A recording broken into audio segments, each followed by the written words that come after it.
Assalamualaikum warahmatullahi wabarakatuh. Selamat pagi anak-anak kelas 12 MAK yang sepuh. Selamat berjumpa kembali dengan Pak Yusuf. Semoga kita semua selalu diberikan Allah kesehatan, selalu diberikan Allah keselamatan, dijauhkan dari segala musibah, segala wabak, sehingga kita bisa menjalankan semua apa yang menjadi kewajiban kita dan meninggalkan apa yang menjadi yang dilarang oleh Allah Subhanahu wa taala.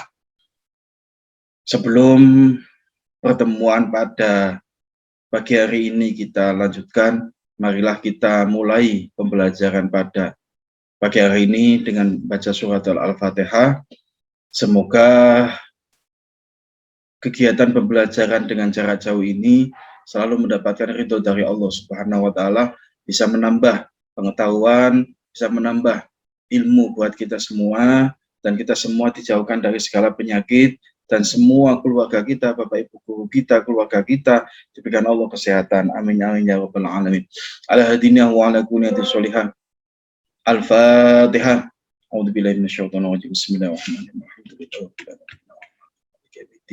Iyyaka na'budu wa iyyaka nasta'in. Ihdinas shiratal mustaqim. Terima kasih.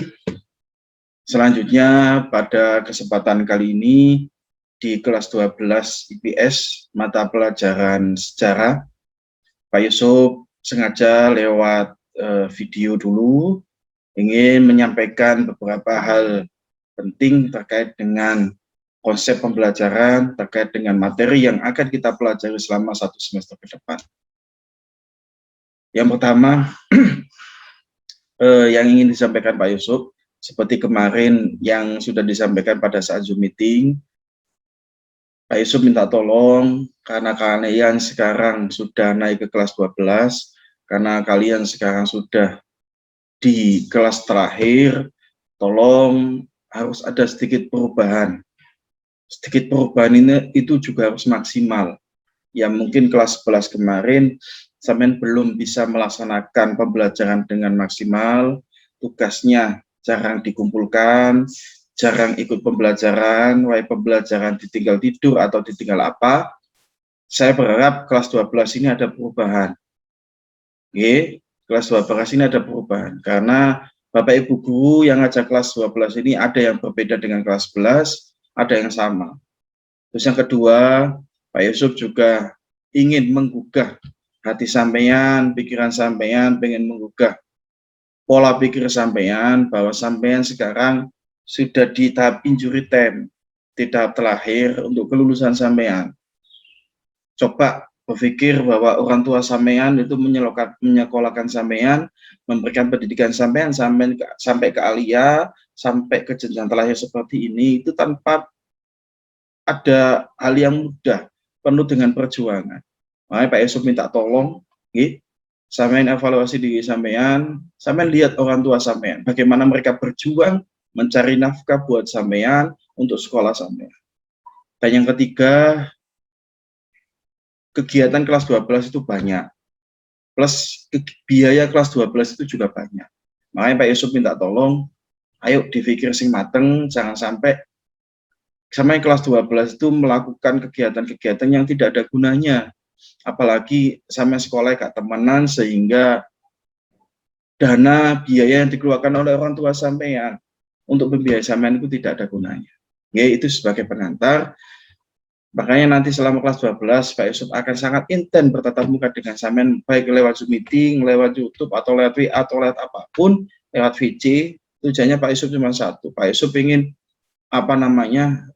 selalu mengontrol sampean, selalu membimbing sampean, jangan sampai sampean nanti tidak menjalankan kewajiban dan menjalankan tugas sampean sesuai dengan aturan atau sesuai dengan ketentuan yang berlaku. Pun untuk selanjutnya Pak Yusuf akan share screen ya. Pak Yusuf akan share screen beberapa materi, cuman sebelumnya Pak Yusuf akan menyampaikan perkenalan materi. Jadi materi yang akan kita bahas, yang akan kita pelajari selama 1 semester ke depan itu seperti ini. Ini Pak Yusuf menyampaikan KD-nya dulu. KD-nya dulu aja ya, tidak semuanya. Sebentar, silakan dibaca dulu, ya.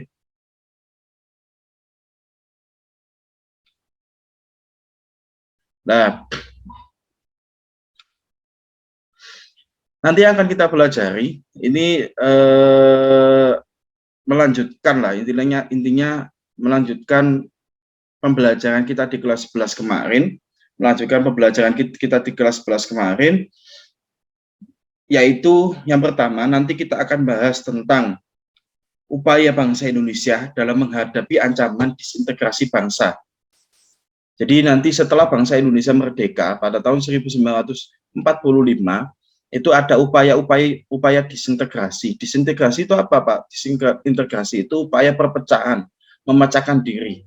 Integrasi itu bersatu, disintegrasi itu perpecahan. Insya Allah di sosiologi istilah seperti itu sudah familiar buat sampean. Jadi kita akan menganalisis upaya bangsa Indonesia dalam menghadapi ancaman disintegrasi bangsa Indonesia. Nanti disampaikan Pak Yusuf peta konsepnya nanti ada. Terus yang kedua nanti kita akan mengevaluasi peran dan nilai-nilai perjuangan tokoh nasional dan daerah dalam mempertahankan keutuhan negara dan bangsa Indonesia. Jadi nanti juga ada peran tokoh-tokoh bagaimana mereka berjuang dalam mempertahankan kemerdekaan bangsa Indonesia.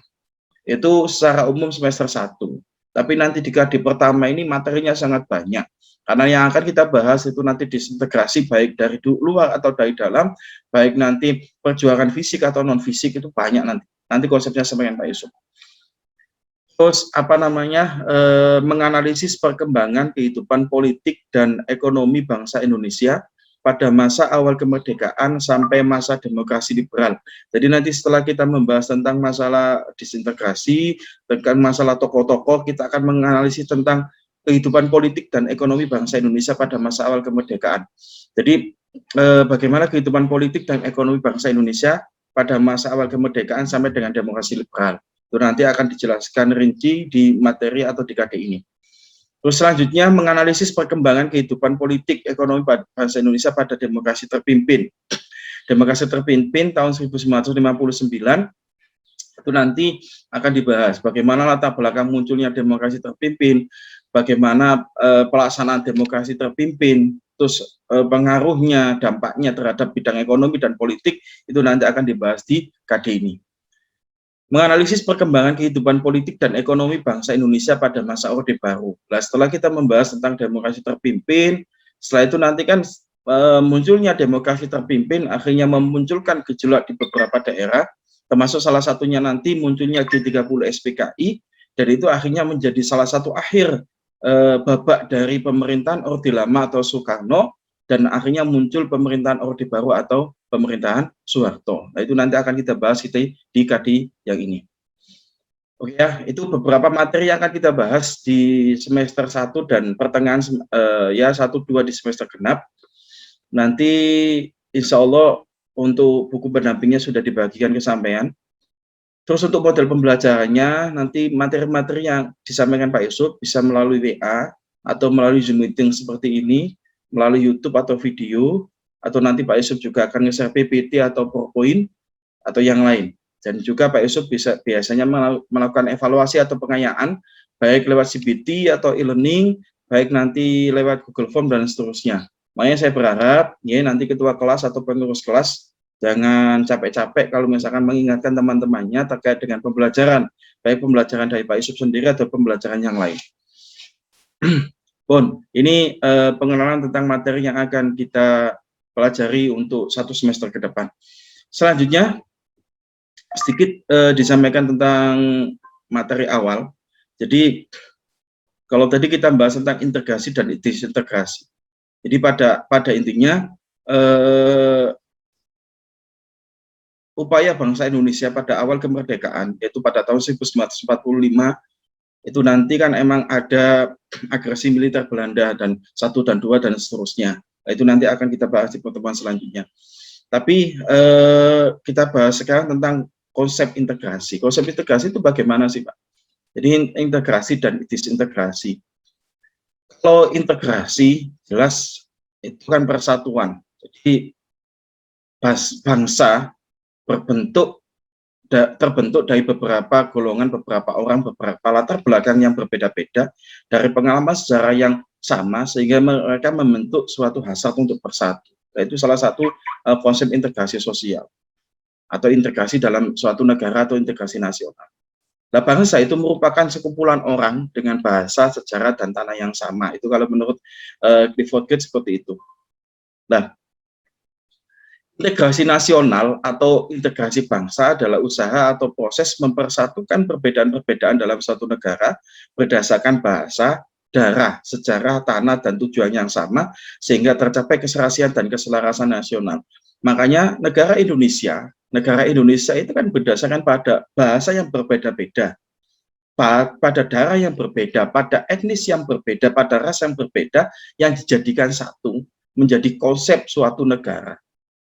Bangsa Indonesia, negara Indonesia, kalau kita pelajari di kelas 11, di kelas 10 awal, sejarahnya itu berbeda-beda.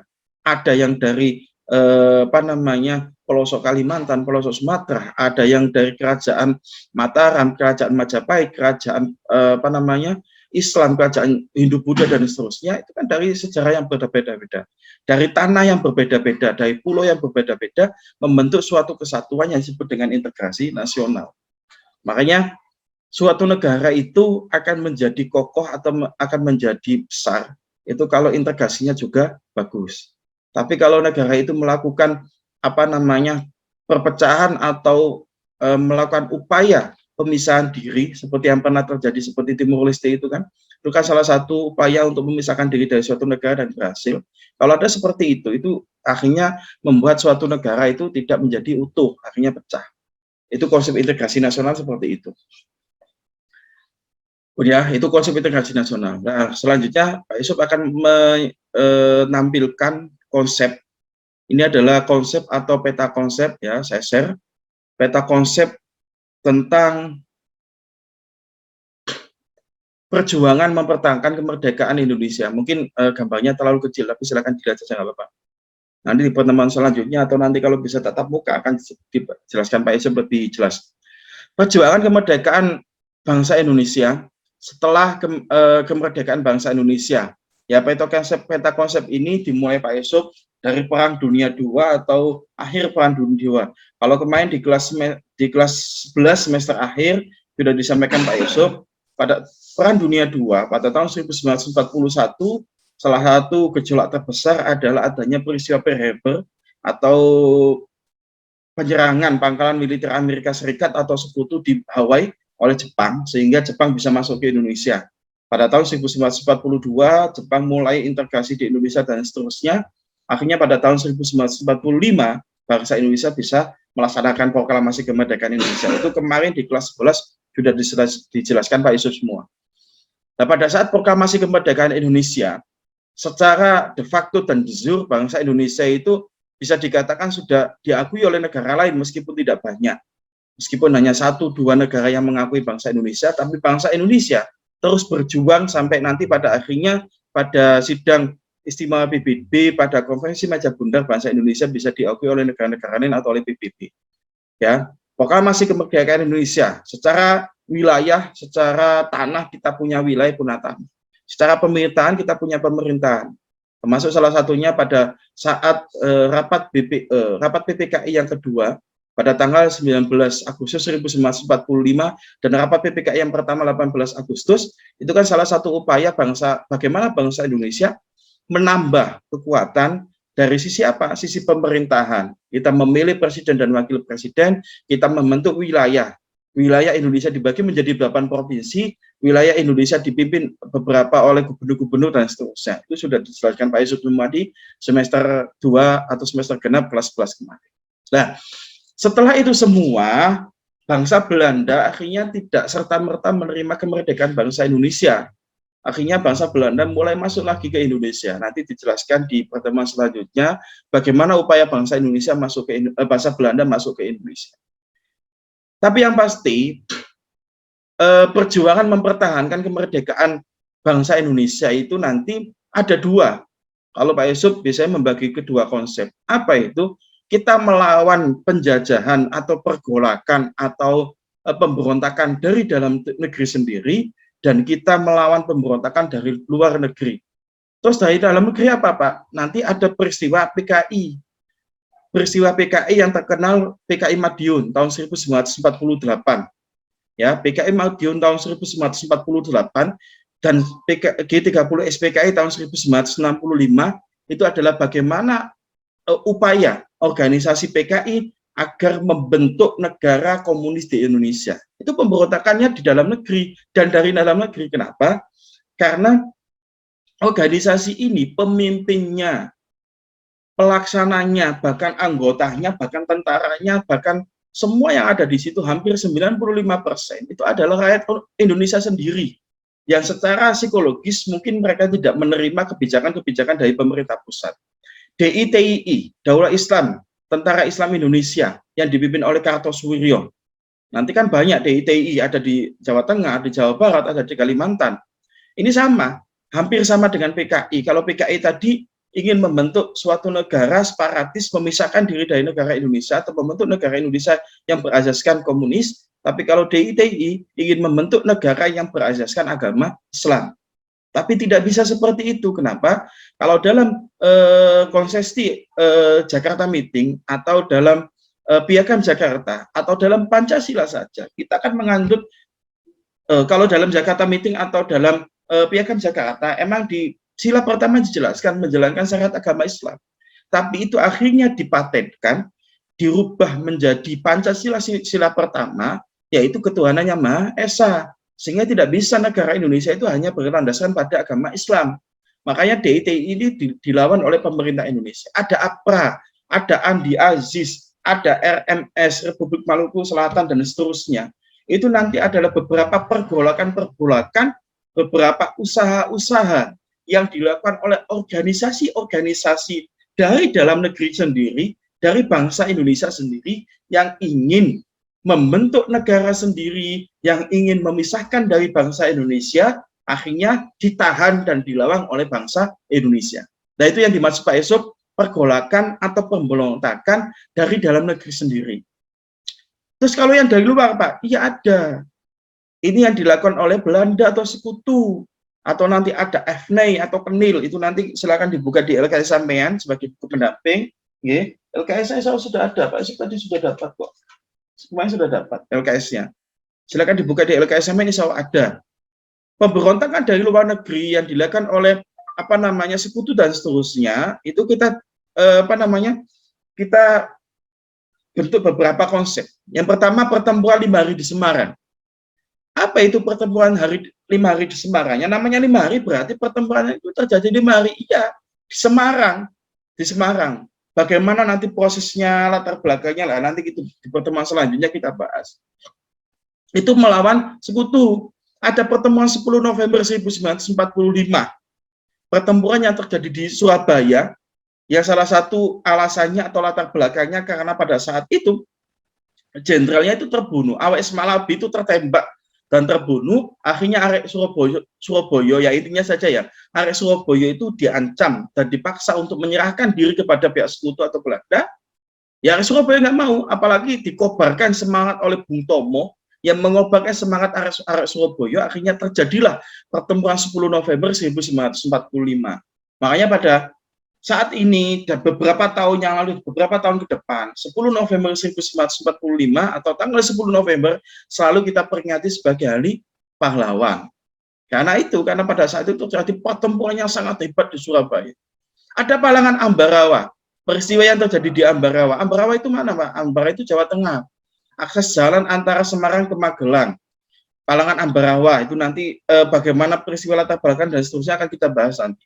Ada Bandung Lautan Api. Kalau sampean kecil pernah dengar lagu Bandung Lautan Api atau pernah dengar istilah Bandung Lautan Api, tapi pernah nggak sampean paham atau mengerti apa itu Bandung Lautan Api? Yaitu emang peristiwa terjadi di Bandung, iya, terjadi di Bandung. Jadi rakyat Bandung yang tidak terima dengan kedatangan sekutu, rakyat Bandung yang tidak mau menyerahkan wilayah Bandung terhadap sekutu, akhirnya dia pindah ke wilayah Bandung yang lain dengan cara membakar wilayah Bandung yang di tempat itu. Nah, itu nanti akan kita bahas di pertemuan juga selanjutnya. Peristiwa Medan Area, peristiwa Merah Putih di Biak. ya, itu adalah perjuangan fisik bangsa Indonesia melawan sekutu, melawan pergolakan-pergolakan dari bangsa Belanda. Ada juga perjuangan non fisik atau perjuangan diplomasi. Meskipun bangsa Indonesia melalui perjuangan fisik atau pertempuran, bangsa Indonesia itu juga berusaha melakukan perjuangan dengan non fisik atau diplomasi. Apa itu?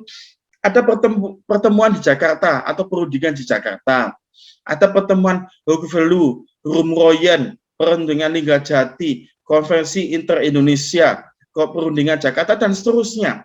Ada Renville, ada nanti kita bahas semua, ada KMB, dan seterusnya. Itu adalah salah satu dan beberapa bentuk-bentuk perjuangan bangsa Indonesia dalam non-fisik atau diplomasi terhadap sekutu atau bangsa Barat atau bangsa Belanda untuk memperjuangkan kemerdekaan bangsa Indonesia.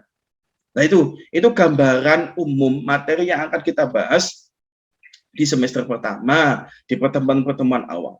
Itu nanti juga mungkin ada tugas buat sampean. Biasanya tugasnya Pak Yusuf itu, sampean disuruh Pak Yusuf untuk membuat presentasi seperti ini, dibuat video terkait dengan nanti pertempuran atau pemberontakan baik dari dalam negeri sendiri atau dari luar negeri. Itu nanti biasanya disuruh Pak Yusuf membuat presentasi dalam bentuk video. Tapi nantilah dijelaskan Pak Yusuf sendiri. Oke, selanjutnya gini, Mas Bage, itu adalah secara umum materi yang akan kita bahas. Makanya Pak Yusuf berharap, kembali lagi, meskipun sampean tidak suka pelajaran sejarah atau sampean malas sekolah, wis ayo diniati belajar, menghargai bangsa Indonesia, menghargai perjuangan bangsa Indonesia dalam mempertahankan kemerdekaan. Sampean sekarang enak nyekel HP, dulinan, ya kan, mabar, ngeslot, HP miring. Sampean nggak ingat bagaimana perjuangan tahun 1945, bagaimana perjuangan tahun 1948, 49, dan seterusnya, bagaimana perjuangan bangsa Indonesia dalam mempertahankan kemerdekaan. Sampai enak sekarang iso hidup tenang, hidup tidak diganggu oleh para penjajah, hidup tidak diganggu oleh negara lain. Sampai kan enak, tenang. Makanya ayo disyukuri. Piye Pak caranya disyukuri? Ayo diikhtiari tadi wong api sekolah isin temenan. Nggih. Pun. Nah, itu nanti materi-materi secara umum yang akan disampaikan Pak Yusuf di pertemuan pertama atau di semester pertama. Makanya Pak Yusuf minta tolong, nih, buku yang sudah sampean dapat, LKS yang sudah sampean dapat, dipelajari, dibaca. Nih. Jangan terus mikir, Pak, secara gak kanggo Mas Mbak. Nanti sampai kalau tes UTBK atau tes-tes apa, itu ada pelajaran sejarah juga, meskipun tidak banyak. Paling tidak, Pak Yusuf pernah menyampaikan, minimal dari belajar sejarah, Pak Yusuf berharap kita bisa lebih bijaksana. Bijaksana menghargai orang lain, bijaksana menghargai negara kita. Paling tidak, paling kecil aja. Dari masa lalu, filosofi sejarah kan gitu biasa Pak Yusuf yang pernah sampaikan Pak Yusuf. Dari masa lalu kehidupan kita kemarin, dari sejarah kehidupan kita kemarin, meskipun kecil, meskipun hanya beberapa saat. Pak Yusuf berharap, sampean berharap, kita berharap itu akan menjadi pembelajaran, akan menjadi pijakan kita di masa sekarang. Dan semoga bisa menjadi perencanaan yang baik di masa depan. Itu filosofi sejarah kan gitu. Makanya Pak Yusuf sering ngomong kan, sejarah itu seperti spion. Sampai ndelok spion, mau jalan ke depan ndelok spion, mau belok ndelok spion. Makanya secara psikologis, arek sing sepedaan sing golek spion itu udah gak normal. Padahal spion itu membantu kita. Spion itu membantu kita untuk bersifat bijaksana, untuk menghargai orang. Ate menggo gak delok spion sak kabeh dhewe menggo. Makanya arek sing biasa sepeda kalau spion itu biasa setengah ini go. Karena apa? Spion itu fungsinya kalau kita mau maju ke depan, mau belok, kita melihat ke belakang. Bukan berarti kita melihat sejarah itu kita enggak. Paling tidak itu menjadi pelajaran bijakan kita ke depan itu bisa lebih baik. Gimana Pak G? Dan itu bisa diambil sedikit ilmu. Apa? Sampean kemarin yang kelas 11 bermasalah. G, Mas, yang IPS, ya kayak kemarin saya sampaikan, ada beberapa siswa yang tidak ikut pelajaran guru tertentu. Akhirnya gurunya rodok emosi sedikit, ya kan? Wah, pelajaran ditinggal turu pagi, padahal sampai masih ingat sebelum kenaikan kelas ada sekitar 16 atau berapa anak SMP yang ke kantor kan? Untuk apa? Untuk mengevaluasi mereka layak nggak naik. Sampai kan sudah siap janji berubah, tapi ternyata tidak ada perubahan. Berarti sampean belum bisa bersifat bijaksana terhadap secara sampean kemarin. Padahal kemarin, baru kemarin beberapa minggu yang lalu, sampean dipanggil Pak Yusuf, ayo Mas Mbak berubah, enggak siap berubah. Kemarin saya hubungi salah satu wali murid, Mas adiknya anak Dimas gak sekolah, tidur Pak. Loh, padahal sekolah online, bodoh buka HP tok loh, sampai guru ngeleki. Ya kan, tak telepon gak diangkat-angkat dan seterusnya. Tak takoni, Mas, pelajaran online ini dibuka dereng. Loh, itu kan berarti sampean kedewasaan sampean. Umur sampean itu tidak seimbang dengan pola pikir sampean dan kebijaksanaan sampean. Dibiasa no menghargai orang, apalagi itu guru nih sampean loh Mas. Nggih, ojo sakara PDW. Pun tah, bismillah. Wong sukses itu tidak hanya dari kepintaran sampean, dari kekayaan sampean, dari harta sampean boten. Tapi ridhoni Bapak Ibu guru sampean, bagaimana mereka keikhlasan mereka mendidik sampean, membimbing sampean. Ojo kuatir sampean jaluk sukses. Tapi nih Bapak Ibu guru sampean gak ridho, sampai sakit hati ke sampean, nak grup ngomeng-ngomeng sakara PDW sampean, itu termasuk sampean merencanakan masa depan sampean yang suram. Oke, Mas Mbak G, pun ini sebagai pengantar saja dari Pak Yusuf. Sekali lagi Pak Yusuf minta tolong kerjasama sampean sampai ke kelas 12, ayo berubah, ayo menjadi orang yang lebih baik dan lebih bijaksana. Jika ada keluhan, ada hal yang ingin disampaikan, ditanyakan, monggo, nanti silakan jawab Pak Yusuf, tanya apapun monggo, pelajaran, akademik, tanya apapun monggo. Jangan diam, tanya lagi kelas juga monggo. Mari kita tutup pertemuan pada pagi hari ini dengan bacaan suratul Fatihah. Semoga kita masih diberikan Allah semangat untuk belajar. Semoga kita masih diberikan Allah semangat untuk terus ikhtiar menjadi lebih baik. Semoga kita diberikan Allah semangat untuk terus beribadah dan beribadah. Semoga kita, keluarga kita, Bapak Ibu guru kita selalu diberikan Allah kesehatan, keselamatan. Amin ya rabbal alamin. Al-Fatihah. A'udzubillahi minasyaitonir rajim. Bismillahirrahmanirrahim. Alhamdulillahirabbil alamin. Iyyaka na'budu wa iyyaka nasta'in. Ihdinas siratal mustaqim. Terima kasih, kurang lebihnya mohon maaf. Tetap semangat. Assalamualaikum warahmatullahi wabarakatuh.